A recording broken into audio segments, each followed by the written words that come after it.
நான் ராஜா. சொந்த ஊர் திருநெல்வேலி. இப்போது நாகர்கோயில்ல வேலை பார்த்துட்டு இருக்கேன். நான் பார்க்க கருப்பா இருந்தாலும் நல்ல வாட்ட சாட்டமா இருப்பேன். என் கல்லூரி படிப்பை முடிச்சுட்டு அடுத்து என்ன செய்யறதுனே தெரியாம விழி பிதுங்கிட்டு இருந்த சமயம் அது. அந்த நேரத்துல என் முழு நேர வேலை எங்க வீட்டு பக்கத்துல இருக்கும் ஒரு மரத்தடியில் அமர்ந்துகிட்டு நண்பர்கள் அனைவரும் சேர்ந்து அரட்டை அடிச்சுட்டு எங்களோட முழு நேர வேலையா இருந்தது. அந்த நேரத்துலதான் என் போனுக்கு ஒரு அழைப்பு வந்துச்சு. ஒரு பெண் ரொம்ப மெல்லிய குரல்ல கொஞ்சம் மலையாளம் கலந்த தமிழ்ல பேசினா. நான் பேசிட்டு தவறான நம்பர்னு தெரிஞ்சதும் கொஞ்சம் பேச்சு கொடுத்தேன். அவளும் சிறிது நேரம் பேசிட்டு உடனே போனை கட் பண்ணிட்டா. எனக்கு அவளது குரல் ரொம்ப பிடிச்சிருந்தது. அவளுக்கு நார்மல் மெசேஜ் செஞ்சேன். அந்த சமயத்துல வாட்ஸ்அப்ல எதுவுமே கிடையாது. அந்த மெசேஜ் ஒரு ஜோக்கு கலந்த கவிதை. அவளும் படிச்சுட்டு எனக்கு ரிப்ளை மெசேஜ் ஸ்மைலி அனுப்பினா. எனக்கு ரொம்ப சந்தோஷமா இருந்துச்சு. அவ்வாறே மறுபடியும் மெசேஜ் அனுப்பிக்கிட்டே இருந்தேன். அவ கடுப்பாகி போன் செஞ்சா எனக்கு. நான் கொஞ்சம் பயத்தோடயே பேசினேன். அவ கொஞ்சம் கோபமா பேசினா. நான் அவளிடம் பேச்சு கொடுத்தேன். அவளும் பேச தொடங்கினா. இரவு முழுதும் பேசணும். இருவர் பற்றியும் பேசி தீர்த்தோம். அடுத்த நாள் சந்திக்கலான்னு பேசிட்டு காலை 4 மணிக்கு தூங்க போனோம். அடுத்த நாள் சீக்கிரமே எழுந்து கிளம்பி பார்க்க செல்ல ஆர்வத்துல அவளை காண போனேன். அவளுக்காக ஒரு பஸ் ஸ்டாப்ல காத்துட்டு இருந்தேன். அவளும் வந்தா.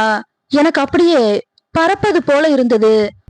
ஆளை பார்க்க அப்படியே நடிகை அசின் போல இருந்தா. ஒரு கணம் என்னை அறியாமலேயே அவளை பார்த்துட்டே இருந்தேன். அவ அருகில வந்தா. என்னிடம் நீதானேன்னு ஜாலியா பேசினா. பின் அவளை பத்தி சொன்னா. அவ கல்லூரி படிப்பை முடிச்சுட்டு வேலை தேடிட்டு இருக்கிறதா சொன்னா. அவளை எனது பைக்ல ஏத்தி ஊர் சுற்ற கிளம்பணும். அவளும் பின்னே அமர்ந்துகிட்டா. எனக்கோ சந்தோஷம் தாங்க முடியல. என் காதோரம் பேசிக்கிட்டே வந்தா. எனக்கு என்ன செய்யறதுனே தெரியல. ஒரு ஹோட்டல் போய் சாப்பிட்டோம்.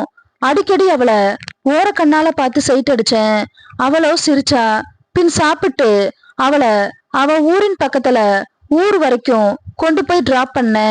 வீடு சென்றதும் போன் செஞ்சா. என்ன பாராட்டனா. நீ நல்ல பையன் என்ன. அதன் பின்னர் ரொம்ப நம்பனா.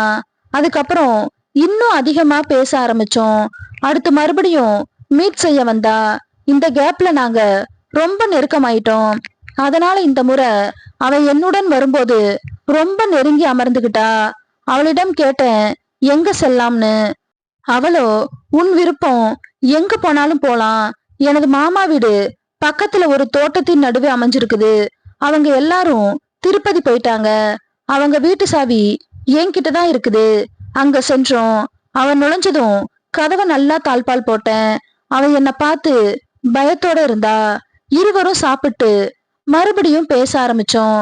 இந்த முறை அவ ரொம்ப உற்சாகமா இருந்தா. பின் இருவரும் கிளம்பணும். நான் அவளை டிராப் செய்யும் வர அவ என்னிடம் கொண்டே வந்தா.